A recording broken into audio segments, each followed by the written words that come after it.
उम्र के मुख्तलिफ अदवार में लड़का हो या लड़की बलोगत से पहले किस तरह उनकी काउंसलिंग की जाए, रहनुमाई की जाए, इस सवाल का जवाब देंगी हमें हिना आदिल ओसावाला।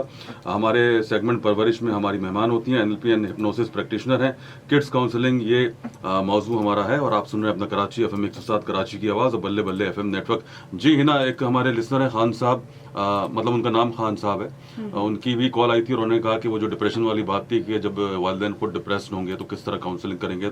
तो मैं चाहूँगा कि इस सवाल के जवाब में भी अगर आप इसका भी अहाता कर लें तो ज़्यादा बेहतर रहेगा। ठीक है, फिर आपकी सलाह करूंगी। हम कोचिंग पे बात करते हैं जी, कोचिंग क्योंकि कोचिंग हम जी फ्यूचर के जी बारे में बात कर रहे हैं। अच्छा, इसमें जो बात है कि प्यूबर्टी से पहले किस तरह की कोचिंग की ज़रूरत है, वो ये है कि चाहे लड़का हो या लड़की एक ही फेज से गुजरता है। जी। अच्छा, लेकिन चूंकि मैं खुद भी एक फादर हूँ, मेरी अल्लाह का शुक्र है माशाल्लाह 3 बेटियां हैं। बीइंग अ फादर बहुत सारी बातें फिर आप नहीं कर सकते अपनी बेटियों से, हालांकि आप महसूस कर रहे हैं, सब कुछ कर रहे हैं, तो उसमें फिर माँ का किरदार बहुत बढ़ जाता है। बिल्कुल, देखिए हमारे यहाँ एक ये टाबू है कि बाप जो है बेटी से बात नहीं करता उस तरीके से, और वालदा जो है वो बेटे से नहीं बात करेगी प्यूबर्टी के बारे में। हमारे एक टाबू बना is it really a taboo? I think it's a taboo because with my son I talked with him. अच्छा। Because I just break the taboo, क्योंकि कभी कभी होता है कुछ बातें फादर जो हैं समझाते हुए भी नहीं समझा पाते, उनके अंदर फिर भी एक हया का एक अंसर रह जाता है जी। और माँ जो है वो एक मेरे ख्याल से उस थप्पड़ मार के भी शायद वो सिखा दे, या फिर उसकी बात करने का अंदाज ऐसा होता है कि वो बच्चा जो है उसको ज्यादा अच्छा ग्रास्प अच्छा, कर इसमें लेता अभी कह रही कि समझा नहीं सकता उसकी काबिलियत, या मैं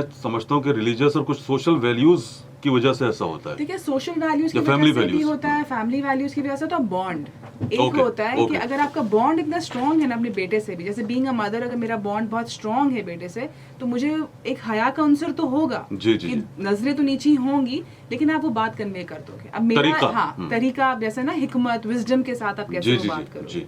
तो हम जो बात कर रहे हैं कि किस तरीके से प्यूबर्टी पे हम काउंसलिंग करेंगे, सबसे पहले तो ये हमें इस पे थोड़ा सा माओ को, फादर्स को इस पे स्टडी करना चाहिए। क्यों स्टडी करना चाहिए? वो इसलिए कि हम समझते हैं कि जैसे हमारे पेरेंट्स ने हमें बता दिया या जिक्र कर दिया, हम डायरेक्टली हम ऐसे ही बच्चों को बता सकते हैं। नहीं, हमने कभी क्वेश्चन नहीं किया। अब जो बच्चे वो क्वेश्चन करते हैं, क्यों होता है, कैसे होता है, तो उनको बाकायदा बताया जाए कि जब आप जिस फेज में जा रहे हैं उसमें आपके साथ क्या क्या चेंजेस आएंगे और किस किस एरियाज में आएंगे। आपकी फिजिकली में आएंगे, फिजिक्स में आपकी फिजिक में आएंगे, आपकी इमोशंस में आएंगे, आपकी जो है हेल्थ वाइज आपको क्या चेंजेस आएंगे, सब उनको बताया जाए। अच्छा, उसमें बच्चा भी कंफर्ट जोन में नहीं होता, वो भी घबराता है और शर्माता है, चाहे वालिदा हो चाहे वालिद हो, उनसे बात करते हुए। हाँ, तो वो ये होता है ना कि फॉर एग्जांपल अगर प्यूबर्टी हमारी समझे 9 साल से इस्लामिकली तो है जी, और जी, लड़कियों जी। का 9 ईयर से है। अगर हम 9 साल 10 साल तक का वेट, मोस्टली हमारे यहाँ क्या होता है, हम वेट करते हैं जब तक प्यूबर्टी की साइन आ जाती है। इसके बाद माएँ कहती हैं ये होगा तुम्हारे साथ। ओके, हम पहले से तैयार नहीं करते, हम पहले से तैयार नहीं करते, जहन साजी नहीं करते। हाँ, हमें जहन साजी करनी है, हमें पहले से बताना है। सबसे पहले जो बेसिक चेंज होता है वो बच्चे की जो स्वेट होती है उसके Okay। अंदर चेंज आना शुरू हो जाता है, उसमें स्मेल आना शुरू हो जाती है। छोटा बच्चा होता है उसकी स्वेट में स्मेल नहीं होती है, फिर जैसे जैसे बच्चा बड़ा होने लगता है उसमें स्मेल आना शुरू हो जाती है। तो बच्चे परेशान होते हैं कि अब डिओड्रेंट चाहिए या क्या करना है, अपने आप को क्लीन कैसे रखना है। ठीक है, फिर आपके प्यूबिक हेयर्स होते हैं, ये होता है, उसमें फिर आप डेफिनेटली स्टेप बाय स्टेप आप बच्चों को बताएं। सबसे ज़्यादा जो गर्ल्स फील करती हैं और बॉयज़ भी करते हैं, उनकी स्किन में चेंजेस होती हैं। अच्छा। पिंपल्स आते हैं, हेयर ऑयली हो जाते हैं, और आपके अंदर आपको आपकी मिजाज में चिड़चिड़ापन सा आने लगता है।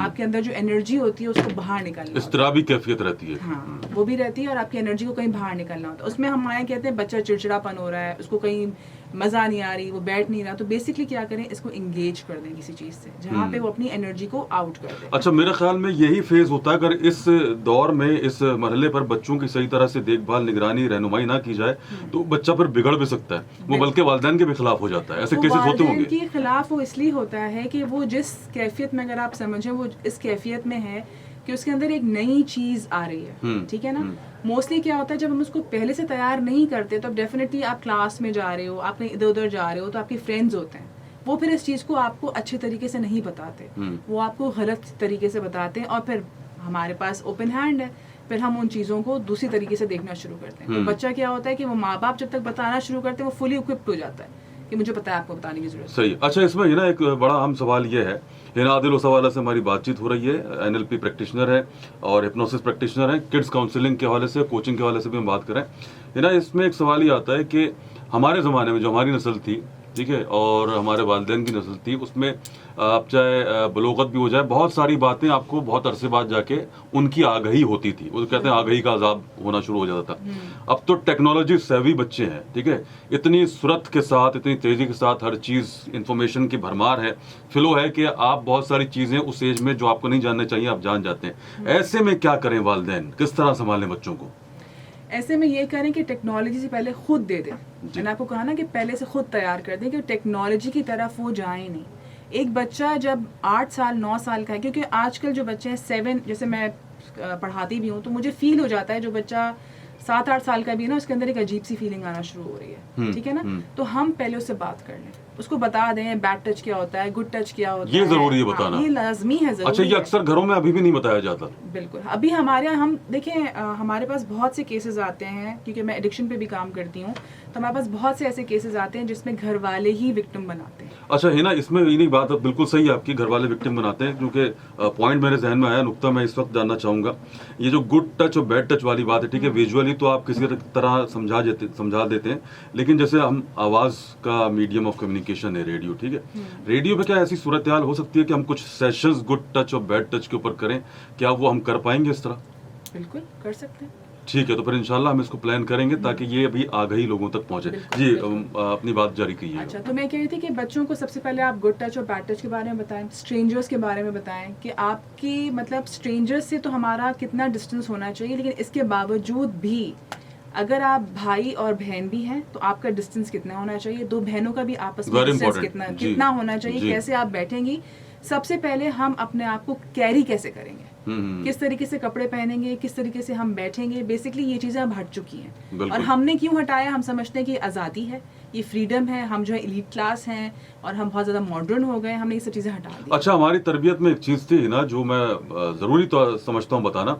हमें ही बताया गया था कि आप कहीं भी जा रहे हैं और किसी भी कुर्सी पे, किसी जगह पे, सोफे, कोई भी शख्स अगर बैठा हुआ है, आप फौरन उसके उठने के बाद ना बैठें, क्योंकि वो उसकी बॉडी हीट से वो गर्म रहता है, वो जब तक खत्म ना हो जाए उसके बाद ना बैठें। ये भी हमारी तरबियत में शामिल था और मेरे ख्याल में इसका भी असर पड़ता है। बिल्कुल, वो तो है ना कि कहीं भी आप बैठें तो फिर आप झाड़ के बैठें। झाड़ के बैठें, जी बिल्कुल वो बैठें। और आप कह रहे हैं अभी तक मैं अपने फादर के सामने लेट नहीं सकती जी, क्योंकि हमें था कि बड़ों के सामने आप नहीं लेटेंगे। आप किसी के घर गए तो आप किसी की बेड पर कैसे लेट गए, सही। मतलब ये चीज़ें थी जो हमारे अंदर थी और हमने वो सब बच्चों के उससे हटा दिए कि हम बहुत जो है ना फ्रेंडली पेरेंट हो गए हैं और हम ये पेरेंट हो गए हैं, तो हमने इन चीज़ों को हटाया है, तो फिर हमने कॉन्सिक्वेंसेस भी देखे। अच्छा, आप लोगों के पास केसेस आते होंगे और उसमें आप यकीनी तौर पर ये जांच लेती होंगी बात के इससे पहले कि बच्चे की कोचिंग की जाए, उसकी रहनुमाई की जाए, सबसे पहले पेरेंट्स की जानी चाहिए। आप यकीन जानिए कि जब बच्चा हमारे पास आता है और बच्चा ओपन अप होता है तो कभी कभी ऐसे हालात होते हैं कि पेरेंट्स एम्बैरस हो जाते हैं और नेक्स्ट सेशन में बच्चे को नहीं लेके आते। ओहो, क्योंकि बच्चा कभी कभी वो बातें बोल जाता है कि वो पेरेंट्स नहीं जानते। Even though husband and wife भी हमारे पास आते हैं, वो कभी कभी ऐसी बातें बोल जाते हैं कि वो आपस में कहते हैं हमने वापस नहीं आना। अच्छा, वो होते आपस में हस्बैंड एंड वाइफ। क्योंकि वो ट्रुथ कभी कभी ऐसी होती है ना, सच कड़वा हो जाता है ना, सच कड़वा होता है, कभी कभी बहुत ही कड़वा हो जाता है, तो वो थोड़ा सा उनको नागवार गुजरता है, वो एम्बैरस हो जाते हैं। तो ऐसी सूरत में आप क्या मशवरा देंगी? ऐसी सूरत में ये मशवरा दूंगी कि जब आप फील कर रहे हैं कि आप कोई सिचुएशन हैंडल नहीं कर पा रहे और आप उनको किसी के पास लेके जा रहे हैं, तो इस बात पे आप रेडी होकर आएँ कि वो कुछ ऐसी बातें आपको सुननी पड़ेंगी जो कि आपके लिए मुश्किल होंगी, लेकिन आप एम्बैरस ना हो, आप बच्चे को वापस ना लेके जाए, बल्कि उसका सोल्यूशन ढूंढिए कि अब आगे और क्या हो सकता है। जो गुजरना था, जो था, खराब होना था, जो भी होना था वो हो चुका, अब आगे फ्यूचर को अच्छा कीजिए। ठीक है, काउंसलिंग हो या कोचिंग हो, मैं दोनों मिला के कह रहा हूँ, इसके बावजूद भी बच्चा बागी कब होता है, इस सवाल का जवाब मैं लूंगा आपसे कुछ ही देर के बाद। आप सुन रहे हैं अपना कराची FM 107 कराची की आवाज़ और बल्ले बल्ले FM नेटवर्क। मुकम्मल घर में अजनबी आपके साथ है और हमारी मेहमान है परवरिश सेगमेंट में Hina Adil Osawala, NLP and hypnosis practitioner है। किड्स काउंसलिंग पर बात हो रही है। ये सवाल मैंने किया है, बहुत ही अहम सवाल है, इस सवाल का जवाब देंगे हम लेंगे कुछ ही देर के बाद।